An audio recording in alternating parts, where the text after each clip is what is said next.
On va interroger maintenant Denis Tessier au sujet de ce qui n'est encore qu'un projet, mais un projet bien avancé puisque la collectivité Vichy-Val d'Allier s'y intéresse de très près.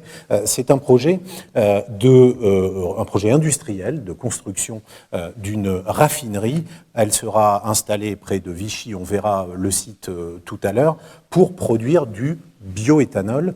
Quel est l'enjeu de cette production? Pourquoi, pour quelle utilisation ce bioéthanol? Alors, quand on pense éthanol, souvent on pense carburant, en fait. Hein, et en fait, c'est un sujet qui est effectivement traité ailleurs. On va parler de l'implantation de ce projet avec Joseph Gaillard. Les investisseurs, en l'occurrence, s'ils viennent, et ils viendront probablement, ils se retrouveront dans l'agglomération de Vichy, entre Bellerive et Charmeil, puisque le site est installé à cheval sur ces deux communes. Qu'est-ce qui justifie, Joseph Gaillard, qui est, je le rappelle, vice-président en charge de l'économie de Vichy-Val d'Allier, qu'est-ce qui justifie l'implantation de cette unité de production de bioéthanol sur ce site de Bellerive-Charmeil?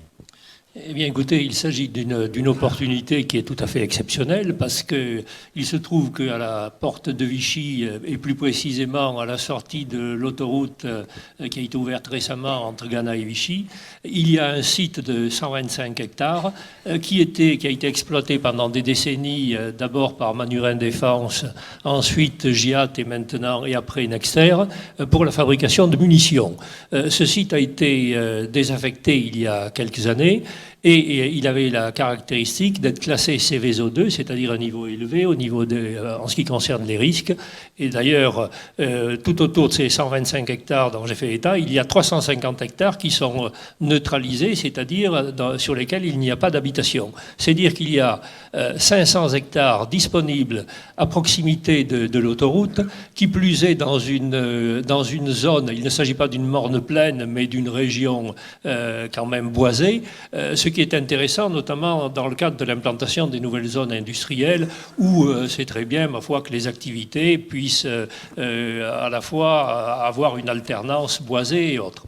Donc, sur la communauté d'agglomération, on s'est trouvé avec ce site et, en quelque sorte, la communauté d'agglomération a anticipé la position du législateur puisque depuis août dernier, il y a la loi NOTRe qui donne compétence économique à toutes notamment aux communautés d'agglomération.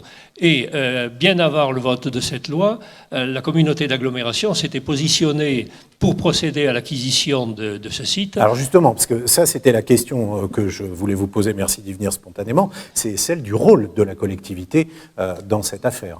Alors, la communauté d'agglomération va avoir un rôle essentiel, sachant, je tiens à le préciser, que c'est un projet qui va nettement au-delà du bassin de Vichy. Il s'agit d'un projet qui est métropolitain, qui concerne bien entendu Clermont, Vichy, mais qui concerne même toute l'Auvergne, voire même le Massif central au niveau de l'approvisionnement du bois, dont on aura peut-être l'occasion de parler tout à l'heure. On a une idée justement des retombées potentielles de ce projet, en termes d'emploi, en termes de développement économique? Alors, si vous voulez, les retombées, je serais tenté de vous répondre quelles seront ce que nous voudrons bien en faire. Si on parle uniquement de la raffinerie pour faire du bioéthanol, les retombées en termes d'emploi, ça représenterait peut-être 50 ou 60 emplois, sachant qu'avant de fabriquer du bioéthanol, il faut faire l'approvisionnement en bois sur toute l'Auvergne, voire même, comme je le disais, au niveau du Massif central.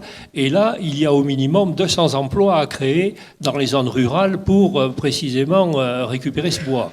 Donc déjà, ça représente une masse d'emplois substantielle. Alors bien entendu, si vous voulez, le site, ça ne doit pas, vu la dimension qu'il a, ça ne doit pas rester simplement un site où il y a une raffinerie. Il faut que ce soit, si j'ose dire, une plateforme, en quelque sorte, une plateforme industrielle, mais tournée vers la biologie. Un site de production, voilà. Mais aussi une filière. Voilà, tout à fait. Donc il y aurait de la recherche, il y aurait toute la logistique, peut-être même d'autres fabrications à partir des molécules extraites du bioéthanol. Il y a un potentiel considérable qui peut concerner plusieurs centaines d'emplois.